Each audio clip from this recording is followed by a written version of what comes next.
Nitya Gaura Hari Bol, Hari Bol, Hari Bol, Nitya Gaura Hari Bol, Nitya Gaura.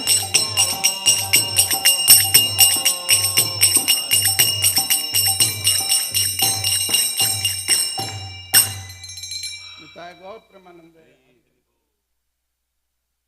Vishnupad Paramhamsa Padiva Jakacharya Astacharya Satasri Srimad Divine Grace Srila A.C. Bhaktivedanta Swami Srila Prabhupada Ki Jai Srila Prabhupada Ki Jai ISKCON Founder Acharya Srila Prabhupada Ki Jai Ananta Koti Vaishnava Brinda Ki Jai Namacharya Srila Haridas Thakur Ki Jai Prem Shikha Shri Krishna Chaitanya Prabhu Nityananda Shri Advaita Gadadhar Shivasati Gaura Bhaktivinoda Ki Jai Jai Shri Shri Radha Krishna Gopa Gopinath Shamakunda Radha Kunda Giri Govardhan Ki Jai Ganga Devi Jamuna Devi Ki Jai Bhakti Devi Tulsi Devi Ki Jai Shamaveda Bhaktivinoda Ki Jai Brihat Miranga Ki Jai Shri Shri Radha Kalachandji Dham Ki Jai Gaura Premanandi.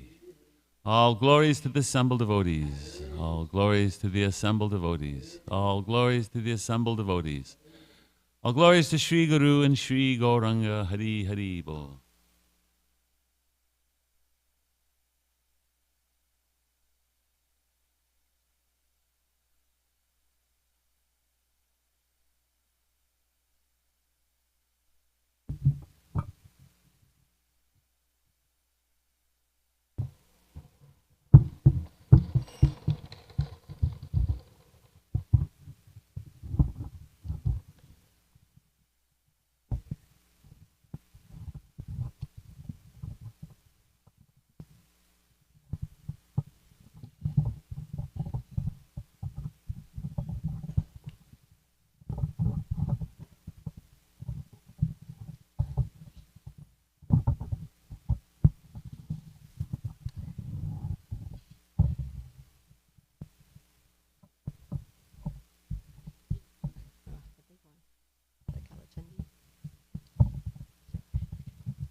Radha Madhava Kunja Bihari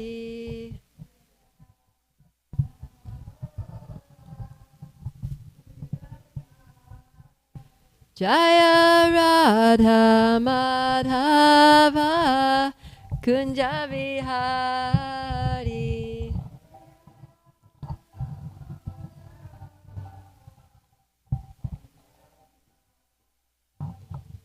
Gopi Jana Vallabha Girivara Dhari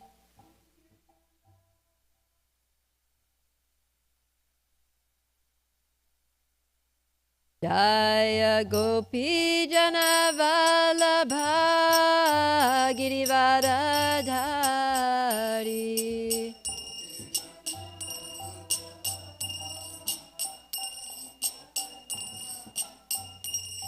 Yashoda Nandana Brajajana Ranjana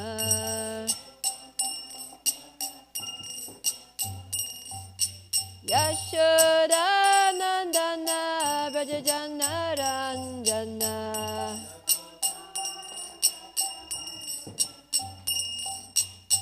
Yamuna Tira Vanachari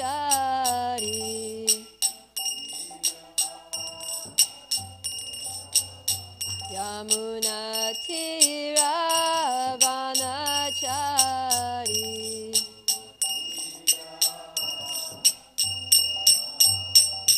Jaya Radha Madhava Kunja Bihari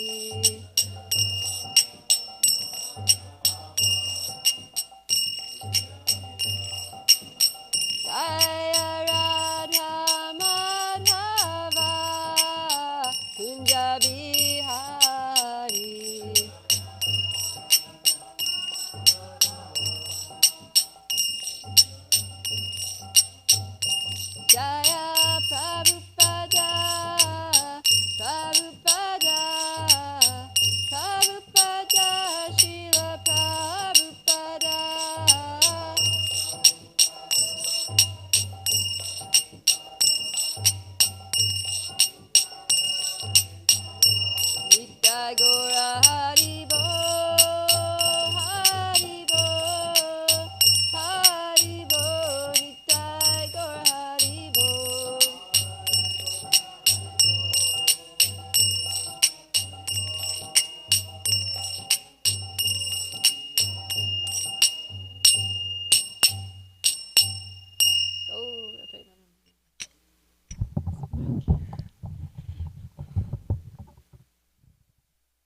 that's okay.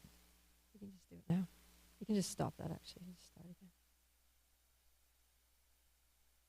Jaya Jaya Shri Chaitanya Jaya Nityananda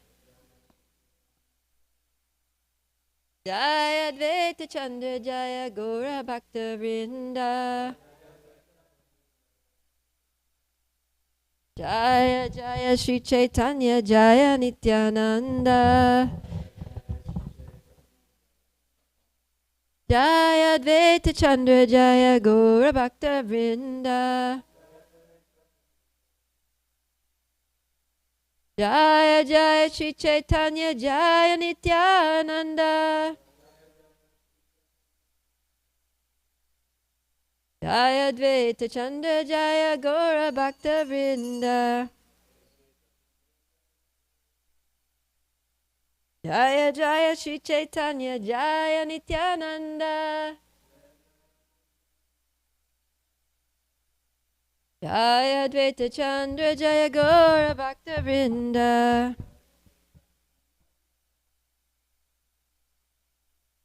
So, welcome everyone to this morning's class. We're reading from the Chaitanya Charitamrita. Are you ready with that?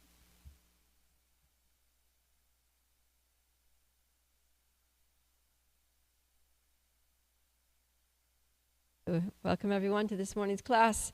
We're reading from Chaitanya Charitamrita.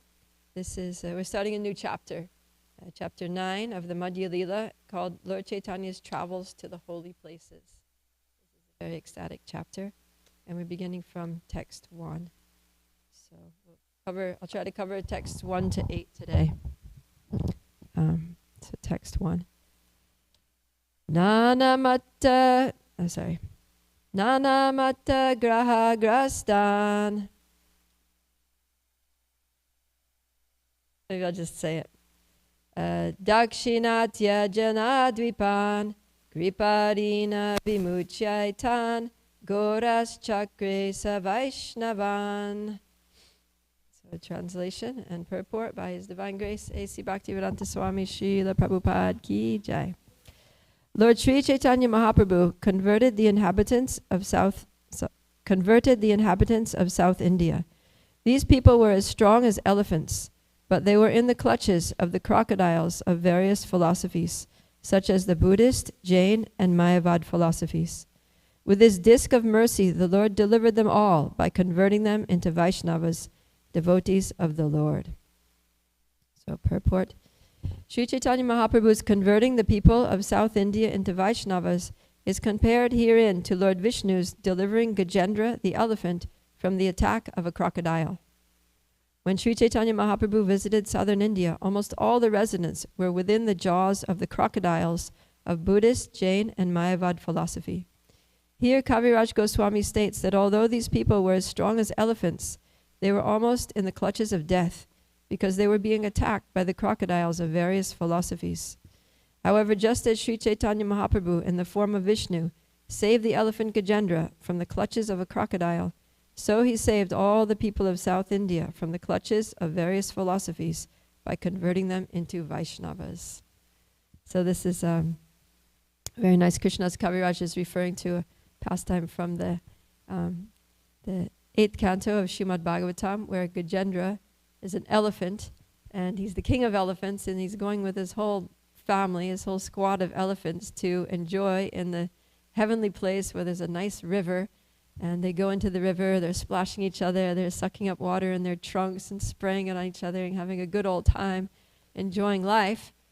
And then all of a sudden Gajendra gets bit by a crocodile who's lurking there under the water. And then, of course, the crocodile, yeah, this thing is difficult. The crocodile is a creature of the water. So he's in his position of strength in the water. And even though Gajendra is bigger and stronger and able to, easily crush a crocodile, but because he's not in his element, because elephant is an animal of the land, then he's not in a position of strength, and so he's not able to defeat the crocodile. And in fact, Gajendra is like dying there in the river. But Gajendra was fortunate because it just so happened that in his previous life he was a devotee, so he remembered some mantras and prayers that he had learned from the Shastras, from his gurus and teachers in his last life. And he was able to recite those prayers, call out to Lord Vishnu, and Lord Vishnu came on the back of Garuda, flying in immediately, and with his Sudarshan Chakra, his lethal disc weapon, he sliced off the head of the crocodile and saved Gajendra. So, in this purport here, well, in the verse itself, Krishna's Kaviraj is using this analogy, this metaphor, that they were these people in South India, they were strong, like an elephant is very strong. So they were very strong people. They were physically strong, mentally strong, philosophically strong. But because they were in the clutches of the crocodiles of various philosophies, then they became weak. So I was meditating on this situation of the people of South India being diverted by Buddhist and Jain and Mayavad philosophy. And I was thinking that, we are also very strong. As souls, we have tremendous strength. The soul has like inconceivable potency. Even though we're 1/10,000th the size of a tip of a hair, still we're parts and parcels of Krishna. And Krishna's potency is unlimited. So as spiritual beings, we have so much potency that we can't even imagine. Like it's said that at one point or other in our sojourn in the material world, we all occupied the post of Brahma. So Brahma creates the universe. He creates planets. He does so many amazing things. So we have that capability to create planets. And if we look at the descriptions of the 8 mystic siddhis, the different mystic powers, you can make yourself tiny, like smaller than the smallest, or you can make yourself weightless. You can make yourself huge, or you can control the mind of someone. You can obtain prapti. You can just by your desire, your mental strength, you can obtain whatever it is from anywhere in the universe. You can just get it in your hands. So the soul has the potential to have all of these powers, and those are like actually intrinsic to the soul. But one could say that the main potency of the soul is the power to love. Because that's why we exist. we exist to love Krishna and to engage in loving service, enjoy loving relationships with Krishna and his eternal associates. But unfortunately, when we take on a material body, then all of our powers become diminished. We accept the limitation of a material body. We accept the more we identify with the material body, the more we resign ourselves to very limited senses, very limited material intelligence, to a mind that's flickering and hard to control and heavily conditioned. And we just identify with these things and resign ourselves to, that this is my condition, that I am a person who's weak, who's vulnerable, who gets sick, who gets hurt, who dies. But it's not who we are. That's really not who we are. So, we've been telling ourselves this false narrative for so many lifetimes, and it's a crocodile. It's a crocodile that has a grip on us. This false identification with the body and all the limitations that come with the body. So, when a crocodile is biting you, it doesn't only restrict your movement, but it hurts. It's painful. So we're suffering in this material world due to our false beliefs, due to the stories that we tell ourselves, due to the conditioning that we have that comes with taking on a material body and allowing ourselves to be influenced by especially the lower modes of material nature that really debilitate us. So I was thinking just taking on a material body is already like a big restriction for the spirit soul. But then after having taken on a material body, we have choices for how we are going to live our lives. And according to choices we make, we can either empower or disempower ourselves. So what are some of the ways that we voluntarily debilitate ourselves in in this life? Like, what are the things that we do to disadvantage ourselves? Okay, so we get into relationships that are draining, that are oppressive, that are just a struggle, right? Sometimes we get into like codependent relationships where we feel like we need the person, and maybe even abusive relationship where that person is just harming us and, emotionally destroying us, but we get trapped in that relationship, just like trapped in the jaws of a crocodile that's causing us so much pain and restricting us. So yeah, good one. What else? Intoxication. We like voluntarily poison ourselves, like as if the body wasn't already a problem, right? As if it didn't already give us so much pain, and it gets hungry and it gets tired and, and it gets hurt. So we're gonna just like pour poison. Actually, I saw a meme recently that the meme was that these two old men were sitting together, these two kind of like low class guys, and they were sitting together, and one was, I think actually one was an exterminator. That was his job. So he was explaining to the other guy, he's like, yeah. So the context is that they're sitting in some fast food restaurant, like eating these big greasy burgers, right? And the exterminator's telling his friend that, he's like, yeah, the rats, they think this thing is food, but it's actually poison, and they eat it and they die. These guys are like in, McDonald's about to eat a Big Mac, like thinking it's food, but it's actually poison that's going to kill them. So it's just, that's what people do. They eat things, they put, diet and literally intoxication means you're ingesting toxic substances into your body. And and it makes one dysfunctional, right? Like I remember one time I went to a ski event. This is before I became a devotee. It was like this, I was in college. I think I was in my freshman year, sophomore year in college.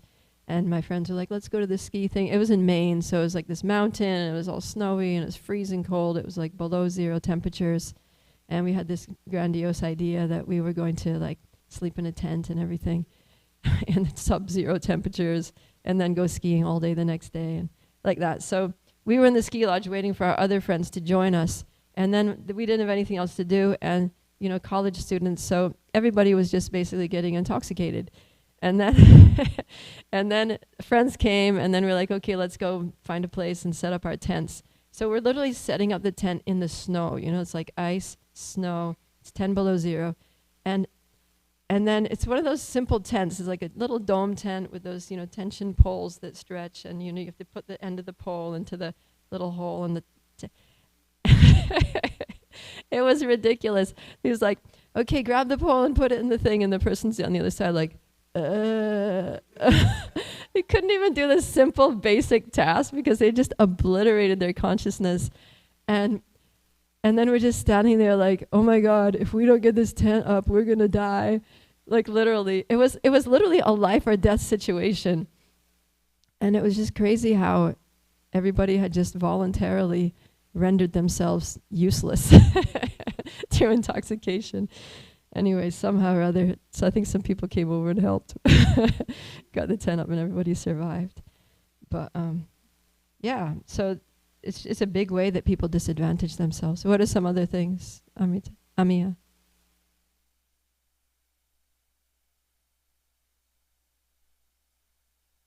Yeah, that's a big one. Like what are some of the things that we tell it? What are some examples?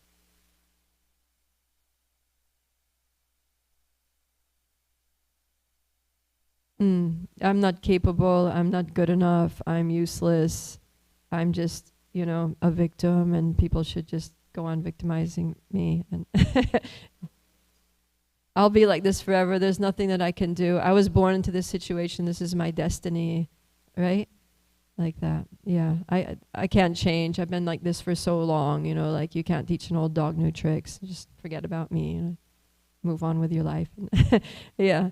So we tell ourselves all these like debilitating narratives, or we have these beliefs about ourselves. And so a lot of like mental health therapists, they'll tell people to, when you wake up in the morning, stand in front of the mirror and tell yourself that I'm a good person, I have value, I am, worthy of being loved. Because so many people tell themselves the opposite and they believe those things, and then they just get stuck in a rut of depression and dysfunction, and it's a crocodile, big crocodile. You know, it's painful. It's a painful life. It's a painful way to live, and you're stuck. You get stuck in that, in the place of weakness. So, yeah. So fortunately, there's the mercy of Lord Chaitanya. And so that's what this verse is saying, that all these people were stuck in the jaws of the crocodile, but Lord Chaitanya came and he delivered them all with his, let's say here,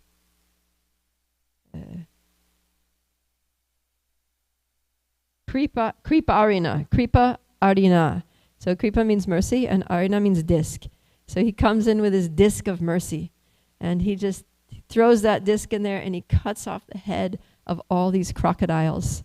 The crocodiles of our debilitating narratives, the crocodiles of our addiction to intoxication, the crocodiles of our abusive, oppressive relationships that we get ourselves, all the things that we get stuck in that make us weak, that hold us in a painful condition of weakness, that stop us from going forward and actually realizing our true potential as human beings, as spirit souls.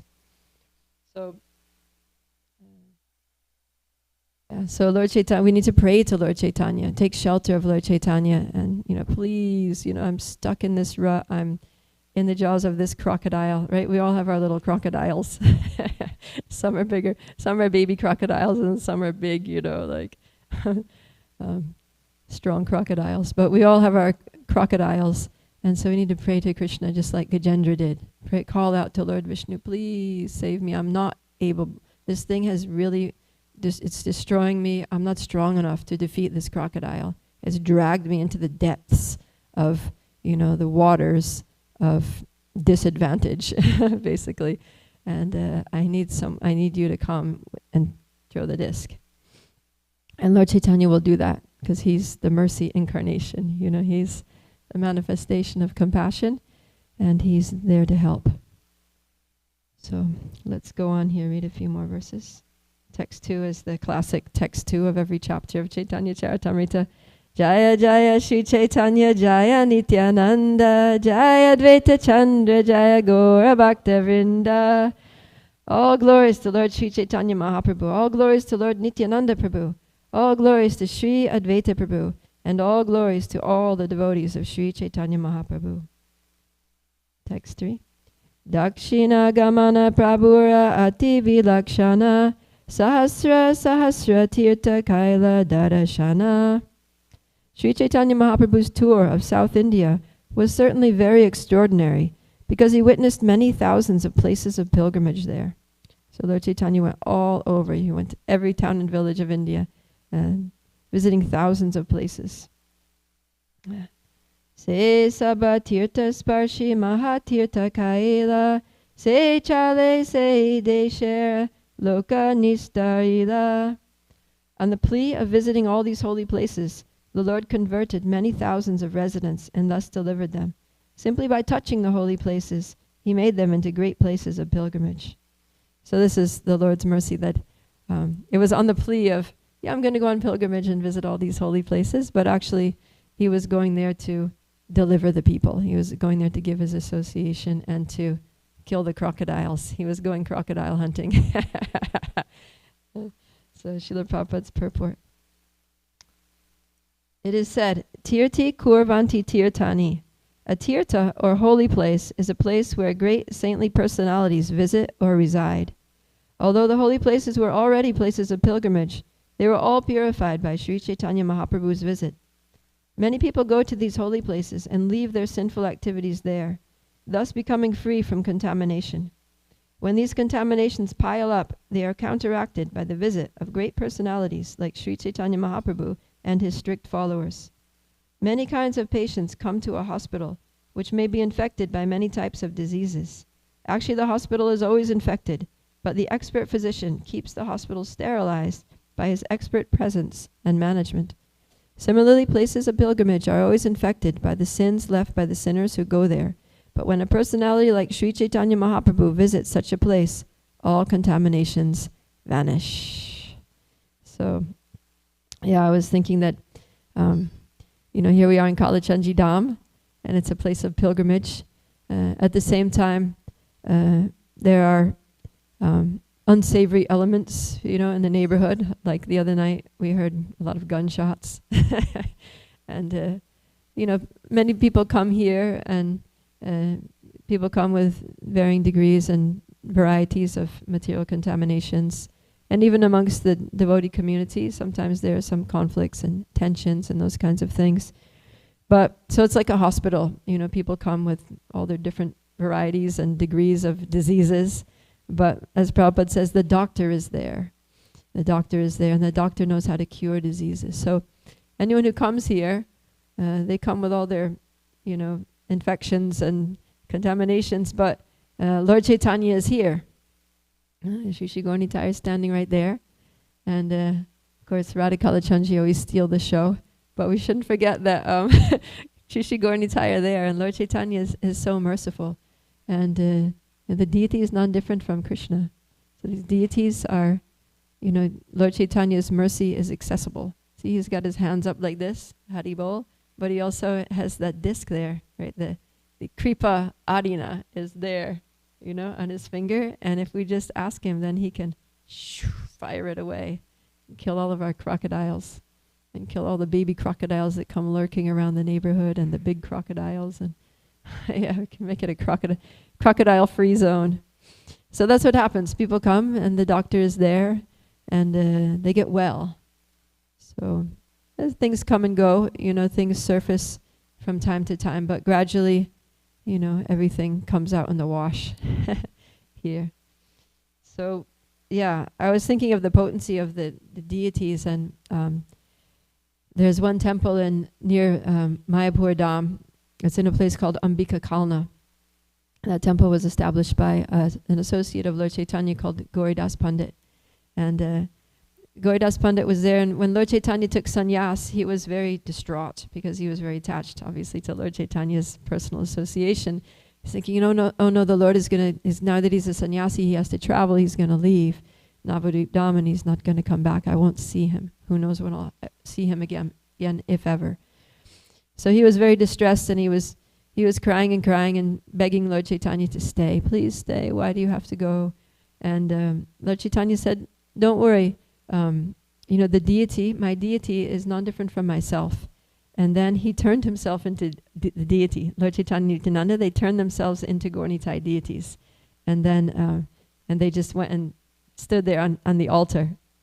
And Gauridas Pandit was, and yet at the same time, Gaura was still there, like in their moving forms. So the deities of Gaura are there, and Gaura are also there. And Gauridas Pandit said, yeah, but it's not the same. And Lord Chaitanya said, it is the same. And he said, and Gauridas Pandit said, okay, well, if you're exactly the same as the deities, then let the deities go and you stay. So then Lord Chaitanya said, okay. And then, so then the deities became, started walking out, and then Gaura that were standing there, they became the deities. And then Gauridas Pandit said, wait a minute, you're still going, you need to stay. And then Lord Chaitanya said, okay. And then Gaura became the deities, and then the deities that were on the altar started walking. And then that happened so many times that Gauridas Pandit forgot, who was the original Gaura, who were the deities. And in the end, he just had to accept the situation. But then by that time, he had a very good realization that the Gaura deities on the altar are none different from Gaura themselves. To the extent that now the way if you go to that temple, they'll only leave the altar opens, but it only stays open for maybe 30 seconds or something, and then it closes again. Because the pujaris are afraid that the deities, if you leave it open too long, they're going to walk away. Because it's Gaura and they're completely capable of walking away. So, so in the same way, Gaura are here, and they're completely capable of walking away, which gladly they don't. But they're also completely capable of destroying all of our crocodiles of misconceptions and, all of our bad habits, all of our maya and all of our beliefs and false narratives that we tell ourselves, all the deviant philosophies that come up and disturb us, and as well as lust, anger, greed, and all these things. So we need to really pray to Lord Chaitanya and Lord Nityananda, who are the mercy incarnations of the Lord, the most merciful incarnations, who overlook any offenses. They overlook, all of our faults, and they bestow upon us all good qualities. So, Gauranitai are here. And let's go on. Text 5. Se sabatirtera krama kahite na pari dakshina vame tirta gamana haya pera peri. I cannot chronologically record all the places of pilgrimage visited by Lord Sri Chaitanya Mahaprabhu. See, he even came to Dallas. I can only summarize everything by saying that the Lord visited all holy places right and left, coming and going. Yeah, by Srila Prabhupada's mercy. Srila Prabhupada invited Lord Chaitanya to come all over the world, to come to every major city of the world, and his disciples continue inviting him, and Lord Chaitanya accepts every invitation. He's so kind. So,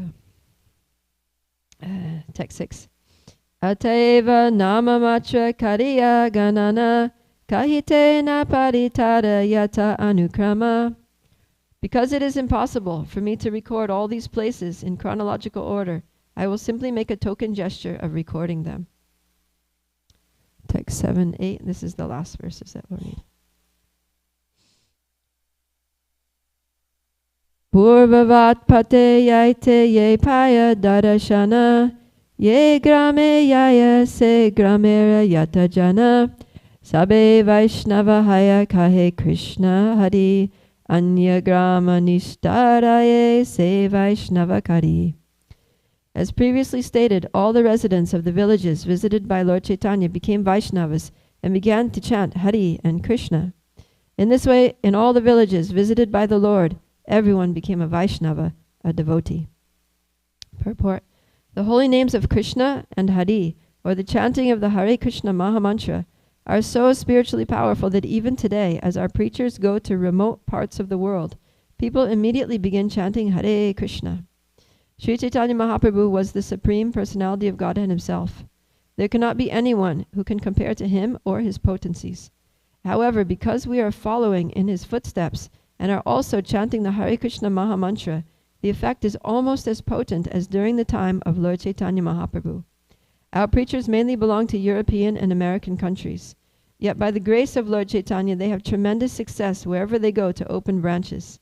Indeed, everywhere people are very seriously chanting Hare Krishna, Krishna Krishna, Hare Hare, Hare Rama, Rama Rama, Hare Hare. Jai. So, not only is Lord Chaitanya capable of destroying crocodiles, but so are his sincere followers, those who are following in his footsteps. So Srila Prabhupada says that because we are following in his footsteps, so what does it mean to follow in the footsteps of Lord Chaitanya? It means to be bestowers of mercy. It means to go out and visit places, go out to the people and give them the holy name, and also to chant the Hare Krishna mantra very seriously and regularly, if not always, ourselves. So to have very good sadhana and to be good devotees and to go out there and give the mercy to others. So, yeah, we also have to be crocodile hunters. To pray for Lord Chaitanya to destroy our own crocodiles and then get ourselves out of the jaws of death, basically, and then go out there and help others to extricate themselves from the jaws of the crocodile. It's like, yeah, there are these two analogies here in the previous purport. Prabhupada used the analogy of the doctor. So it's like if there's a disease epidemic and people are sick and people are dying and you're a doctor and you have the medicine and you don't give it, then that's, in one purport in Bhagavad Gita, Prabhupada, that's his definition for violence. He says that is violence. That, you have the method, you have the process for freeing people from suffering which is the process of bhakti, and you don't give it. That's what. So he when he's defining the quality of non-violence, he says the quality of non-violence means to go out and give Krishna consciousness to others. This is non-violence, and if you don't do that, then it's violence against the jivas. It's jiva himsa. So that's what it means to be a follower of Lord Chaitanya. Lord Chaitanya's mission was break open the storehouse of love of God and distribute the contents widely to every town and village all over the world, without considering who's qualified and who's unqualified. So let us be instruments of Lord Chaitanya's mercy. Let us also be carriers of the Kripa Arina, the disc of mercy, and let's not hesitate to throw it to save ourselves and save the world from all these vicious crocodiles of deviant philosophies and false beliefs and unhealthy patterns that we get into. So I'll just stop there and open it up for any discussion, questions, or comments. Yes, Ami Radhika. You got the mic there? It's coming? Okay, for a while I'll repeat.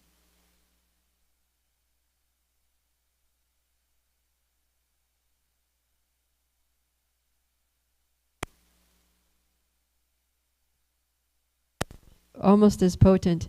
Yeah, so Prabhupada is speaking from, so the question was, it's said here that that nowadays, because we are following the footsteps of Lord Chaitanya and chanting the Hare Krishna mantra, the effect is almost as potent as during the time of Lord Chaitanya Mahaprabhu. So what does that mean, almost as potent? Yeah? Yeah, the Srila Prabhupada he's writing this purport, and he's speaking from his own experience, his own observation, right? Because he himself traveled around the world and opened centers, and he saw how his followers also did the same, right? Like they started off in New York at 26 2nd Avenue, and as soon as that was kind of going strong, that was looking sustainable, then Srila Prabhupada started thinking where to open the next center. And then Mukunda was there, and you know, he was, even before he met Prabhupada, he was interested in India, in Indian culture and philosophy, and he wanted to go to India. He was the person who saw Prabhupada, and he had been reading books about India, and he saw Prabhupada with his sannyas clothes, and he said, "Oh, are you a sannyasi?" Because he was studying Indian culture. So he had that interest. So then after becoming a devotee, he still wanted to go to India, and so he expressed to Prabhupada that, he went ahead and booked his ticket to India, along with Janaki, his wife. So they told Prabhupada, we're going to India, we have our tickets, and tickets going via San Francisco. So we'll fly from New York to San Francisco, and from San Francisco we go to, we're going to India. So Prabhupada said, oh, that's very nice. While you're in San Francisco, can you try to open a center there? He just mentioned just casually, like, okay, you're stopping in San Francisco, maybe you can open a center there. So Mukunda Maharaj, in his book, Miracle on 2nd Avenue, is it that book where he talks about it? I think so.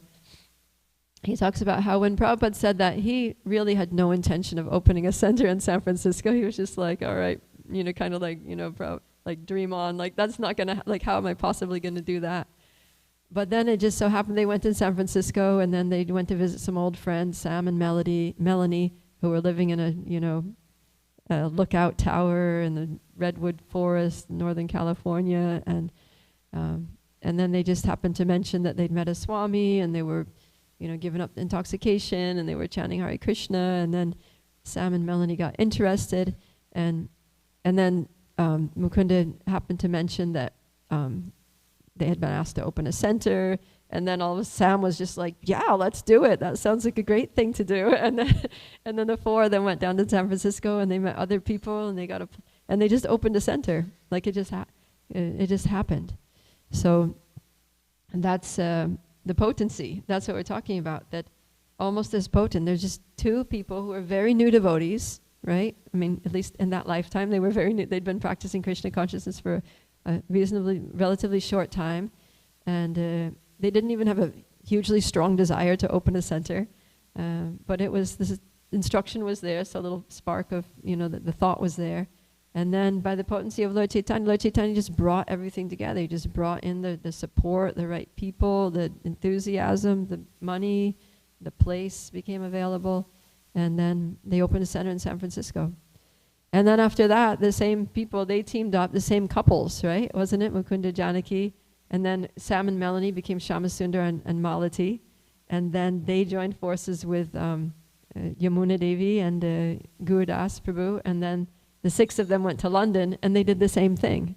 By the mercy of Lord Chaitanya. They didn't know a soul in London. They had no money. But by the potency of Lord Chaitanya, they were empowered. You know, they were literally empowered. They met the Beatles. They opened a center. They had this like epic Ratha Yatra that made the headlines in the, you know, London newspapers. And Prabhupada was so happy. And then they opened the temple. And that continues to thrive. So, yeah. Prabhupada was seeing this at the time when he wrote this purport. These things had already happened, you know. So he was seeing how this is just incredible. Like he said, it's not just wherever Lord Chaitanya went, he was able to, you know, convert people to Vaishnavism and make people give up all these bogus philosophies and bad habits and become pure devotees. But he was seeing that he himself was able to do it. And not just himself, but even his disciples, and even his new disciples, you know, this fledgling, you know, just newly initiated disciples were being empowered by Lord Chaitanya. And that their potency was literally almost as much as during the time of Lord Chaitanya, because they were attracting hundreds and thousands of people to come and chant Hare Krishna and holding huge festivals. And it was, I mean, unimaginable, you know, what was happening. So it was very clear to Prabhupada that this was beyond human capability. This was the potency of Lord Chaitanya that was coming through. And that empowerment is still available, right? It's still available to us. It didn't finish, you know, with Srila Prabhupada or Srila Prabhupada's disciples. But this is the great boon of parampara, of the disciplic succession, is that the potency it's a live wire, you know, it's like a live wire, and whoever connects to it gets empowered, gets electrified with this spiritual potency coming from Lord Chaitanya. So we just need to, you know, plug in and basically get free from the crocodiles, because we can also do this. You know, we can also go and open new centers. We can also go and make hundreds of people into devotees. We just need to get ourselves out of the jaws of the crocodile, all the things that are holding us back, all these, you know, things that go on in our mind that convince us that we can't do it, that we're not qualified, that we're incapable, that people are against us, that we don't have the resources, that Krishna won't help me, you know. And we need to start a new narrative, you know, that actually I'm so fortunate that I have, you know, I'm connected to this incredible, spiritually potent line of acharyas, you know, who are connected to Lord Chaitanya, who are giving out the mercy. And just personally, I'm, you know, an immensely powerful spirit soul, part and parcel of Krishna. You know, I'm very valuable. I'm loved by Krishna. Krishna is a loving, caring God. He's always there to help me. He provides whatever I need. You know, like I don't have to worry. He protects, he provides, he supports, he enlightens, he gives everything, right? And he says in so many places, like especially in the 9th chapter of the Bhagavad Gita, he says that Tesham satata yuktanam bhajatam pratipurvakam dadami buddhi yogam tam yenamam upayanti te, that whoever is devoted to serving him with love, he gives the intelligence by which they can come to him and by which they can also bring others to him. And also he says that whoever, you know, serves me with unalloyed devotion, that I preserve what they have and I carry what they lack. So that means whatever we need, he's going to provide. And then he says in the same, he says, declare it boldly that my devotee will never perish. He protects us. So just in that one chapter, you know, he's like repeatedly saying that I am here. I'm going to give you the intelligence. I'm going to give you whatever resources you need. I'm going to protect you from any, you know, adversity, adverse elements, and, you know, you can do it. And that's why, you know, because Krishna could have killed, in the Battle of Kurukshetra, since we're on Bhagavad Gita now, In the Battle of Kurukshetra, Krishna could have killed all of those demons like just by looking at them, just by thinking, just by willing it to be done, you know, but he wants Arjuna to do it. Why? Because Krishna he prefers his devotees to do wonderful things. He wants to empower his devotees. So in the same way that he empowered Arjuna in the Battle of Kurukshetra, he wants to empower us. He literally wants to do that. That's how Krishna works. Like one time somebody asked Srila Prabhupada, Lord Chaitanya, he traveled only through India. Like we hear he's going to all the different places in India. Why didn't he go to the other parts of the world? If he wanted Krishna consciousness spread every town and village, why didn't he do it? And then Srila Prabhupada said, he wanted me to get the credit. He left that for me. He wanted me to get the glory. So that's the characteristic of the Lord, that he wants his devotees to get the credit. He wants to empower us and see us do glorious things. He wanted Arjuna to be the hero of the battle of Kurukshetra. So like that's the nature of the Lord. So yeah, the potency is there. We just need to get ourselves out of the jaws of the crocodile and go for it. Hare Krishna Prabhu, yes. Did the mic come?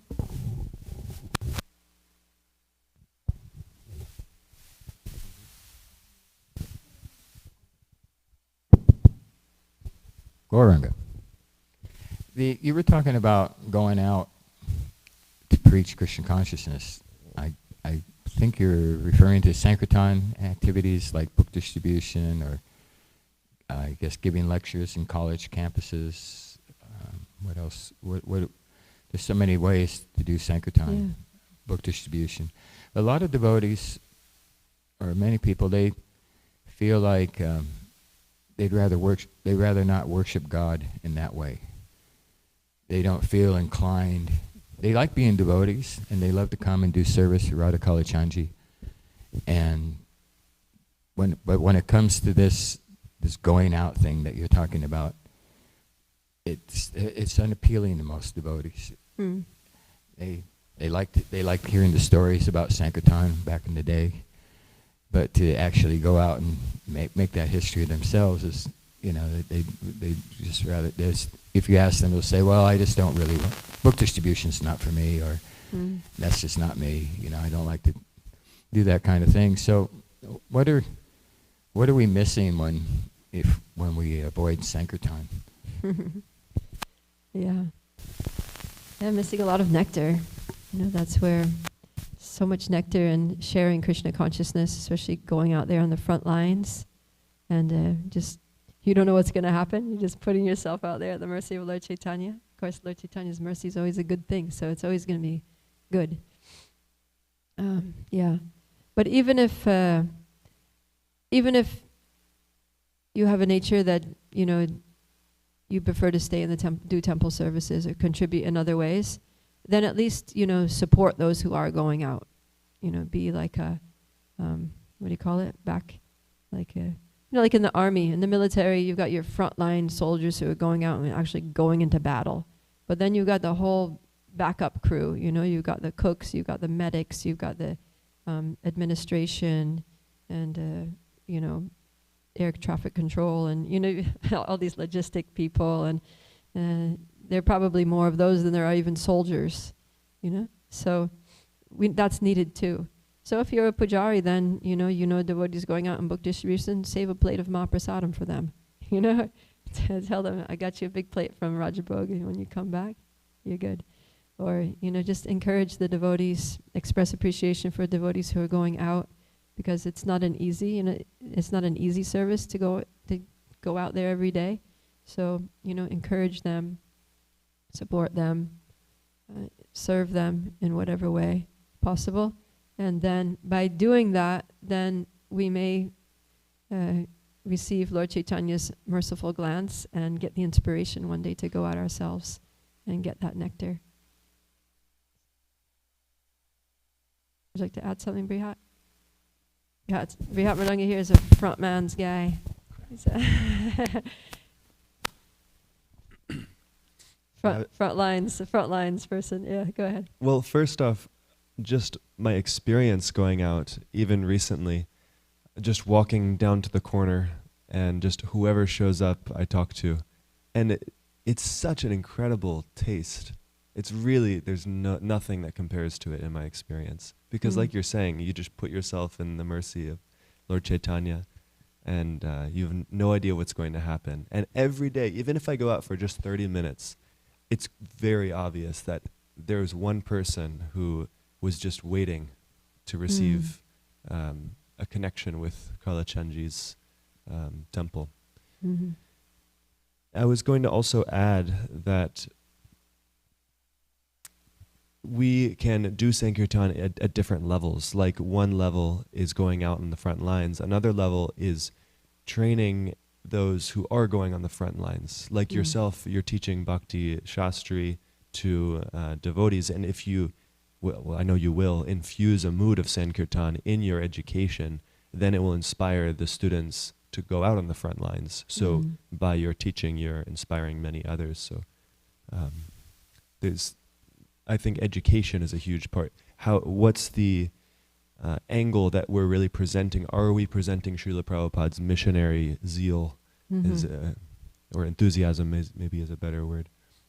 Do we highlight Srila Prabhupada's emphasis on book distribution and going out on the street? Or do we just kind of avoid that in our education?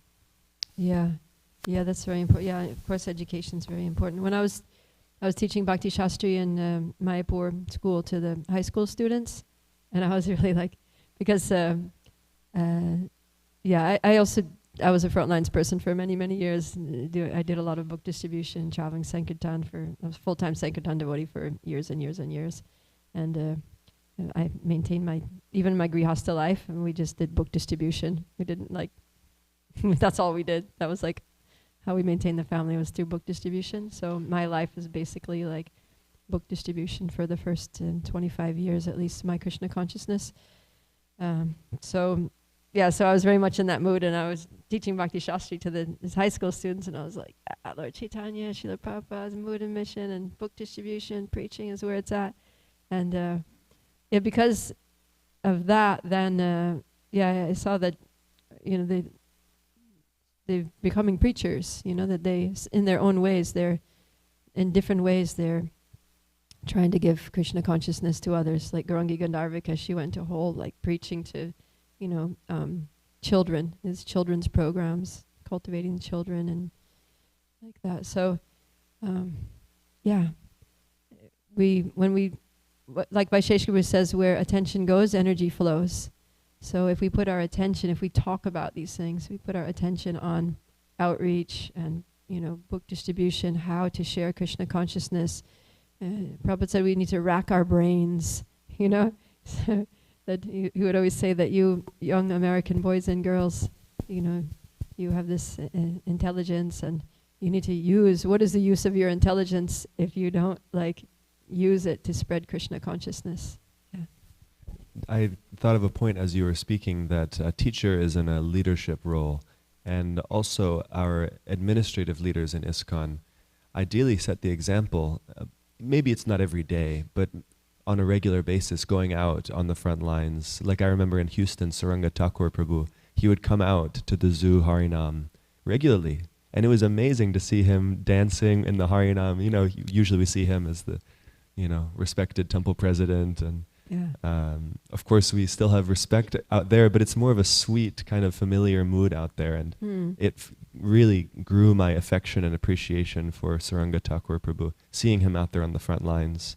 And he was, by his example, really encouraging that activity. So I think it's really important that leaders go out on a regular basis, even if it's small, just to show that this is a very important thing. Yeah. That's how Vaisheshika Prabhu puts it too, that a leader, at least they need to just encourage the right activities. They promote the right things. But ideally, not just with the words, but with their actions as well. Yeah. Also, that gives the leaders a break from all the meetings and all the dramas of the temple.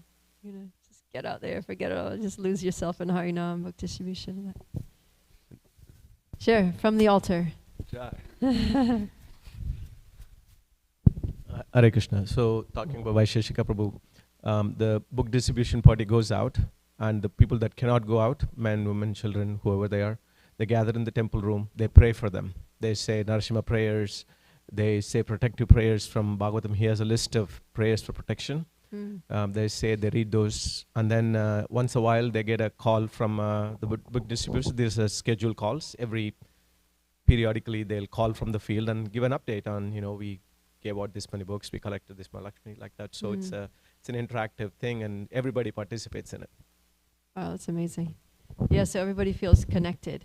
Like I may not be out there, but I'm with them in spirit. I'm supporting them. I'm praying for them. I'm keeping in touch with them. I'm informed of what's going on, and then you feel like you're a part of it. This is my thing too. Yeah. Yes, Prabhu. Yeah, just want to comment on the question which was going on, like how the book distribution is the part of the worshipping to the Lord, right? So we are in the Kali Yuga. So in Kali Yuga, Kali Kale Nama Rupe Krishna Avatara. So in Kali Yuga, Krishna is in literary form. So when we distribute the book, somebody will read that, even though they do not, see the Krishna. So they can see the Krishna in the literary form, in the name form. And the same is supported in the Bhagavatam, the last verse, 12.13.23. So Nam Sankirtanam Yasya Sarva Papa Pranasanam. So once they read the whatever scriptures they are taking related to Krishna. So Krishna is there in each and every word. So all the sins goes away. As you were saying that Lord Chaitanya throw the disc, and by that disc all the, like the sins, whatever they have, that it goes up. So yeah, so we can only see Krishna in the form of the name, whether by chanting or whether by reading. So, and they may not think like by reading that is the Krishna, but one time they will come on that level and they will believe that, because by mercy of Krishna we get Guru, and by mercy of Guru we get Krishna. Meaning, so Krishna is somehow manifesting and giving the mercy, and they are reading the book, and by that way they will come to the level, they will accept the Guru, and then they will really get the Krishna. Yeah, these books are very powerful. Prabhupada said they're written kirtan. So like you said, that if people read the books, they're going to get the holy name, because Hare Krishna mantra, just like in this purport, we have the whole Hare Krishna mantra. So there are many purports where the holy names are there, the whole Hare Krishna mantra is there. And so people get inspired. People become devotees just by reading the book, sometimes even without meeting a devotee. Right? So the potency is there. Yes, Lamia. Just going back to his question about some devotees feel like it's not their nature to go out and do books and Harinam. And I was thinking from my personal experience when devotees were... Put the mic closer to you. Devotees were encouraging me to go out. It was the scariest thing. And I'm also very introverted, very quiet, approaching people on the streets, talking to them. Just sounded so intimidating. And I remember many times I would just hide or cry, on books. But then I realized what changed for me is that I felt devotees who were Sankirtan devotees, they showered a lot of their mercy on me. They gave me a taste, and they taught me, how to do it. And so through their mercy, I feel like I received Lord Chaitanya's mercy through these devotees, and I'm so grateful for that. They would just teach me how to go beyond my shell and approach people. And I feel like that's where my transformation came from, is through examples and through being taught, and personalized teaching. I feel like everyone has their own mood in books. Some people are very they can go up to anyone, and some people are more reserved and shy.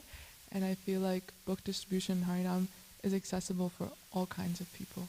We just kind of have to be shown how it's made accessible. Yeah, that's a good point. I think that sometimes can be one of our crocodiles too, is that we, one of the debilitating factors is that we see these, Maharati book distributors that go out and distribute like hundreds of books and things, and we think, oh, and it's just effortless for them to go up and talk to somebody and strike up a conversation and totally like get the person on their wavelength and, with their charisma and all that. And then you think, oh, I don't have the personality for it. I'm and we do have different personalities, but the thing is that the crocodile part of it is that we tell ourselves that, oh, I can't be a book distributor because I'm not like that person. I'm not like that successful. And so that's a problem for me. So true, you're not like that person, but it doesn't mean that you can't distribute books in your own way, right? There's all different ways to approach people and different moods to talk to people. And also there's all different people out there. So there's some people that respond to that kind of person. There's some people that get put off by that kind of person. And then there are people out there that are going to be like, oh, wow, I really like this person's mood of approach because it suits my personality, and they'll connect with you. And also, you don't have to distribute 100 books a day. Like Srila Prabhupada tells a story that Bhaktisiddhanta Saraswati Thakur, as much as he was like his whole thing was Brihat Mridanga, the power of books and the printing press and book distribution. He started the whole thing of book distribution. And, sometimes a brahmachari would go out all day and just distribute one magazine. After approaching people for like 8-10 hours, he'd come back and he had sold one magazine. And Bhaktisiddhanta Saraswati Thakur would be so pleased. He would thank him and express his appreciation and glorify him in front of the other devotees. This devotee is so sincere. He's such a good devotee. And just see, he's distributed a magazine today that could save somebody's, life, basically. So, yeah. Even if you just have one nice exchange with one person, even if they don't take a book, but you just talk to them, and then they walk away feeling like, oh, that was a nice person. That person was different from most people that I talked to. And that stays in their mind. And it will open them up to another exchange with another devotee somewhere later on in their life or next lifetime. But it starts, and that little conversation might just save them from, having to take birth in an animal species or worse in the next life. So every little thing that we do is just inconceivably beneficial for people. So, yeah, and for us, because, it's also for our purification. Our effort. Krishna sees our effort, and he blesses us. And that's, they say that book distribution and outreach, preaching is the fastest way to make spiritual advancement. You see the devotees in our movement who are like, just those devotees that just like are inspiring thousands of people. Look at their track record. Look at what they've done in their years of Krishna consciousness, and pretty much all of them will have done like many years of preaching, book distribution, and Harinam and all that. So, yeah. Okay, last thing here. Okay. I was about 17 years old, and I read in Bhagavad Gita that you shouldn't, what use is how's it go? What use? You have to act according to your nature. What can repression accomplish? What can repression accomplish? So I felt like I just discovered a philosophical treatise that I'm going to defeat Tamal Krishna Goswami with. So the next day I told Tamal Krishna Maharaj that I don't want to go on book distribution because it's not my nature. And that I'm better fitted for some other kind of service. This is just not for me. So he said that, you can't defeat Tamal Krishna Goswami. At least when you're a kid. And he just turned it around. He said, what you call your nature is only the modes of material nature acting upon you. And what you think, is your nature is not your real nature, because your real nature is that you want to do whatever Krishna wants you to do. He said, just like the gopis and Narada Muni and the dust on their head for helping Krishna's headache. So your real nature is to do whatever Krishna wants you to do. Yeah, so let's all act according to our real nature and do what Krishna wants us to do. and push on Srila Prabhupada's mission with Srila Prabhupada's mood. Shri Chaitanya Charitamrita ki jai, Srila Prabhupada ki jai. Gaura Premanandi, Hari Hari Bol.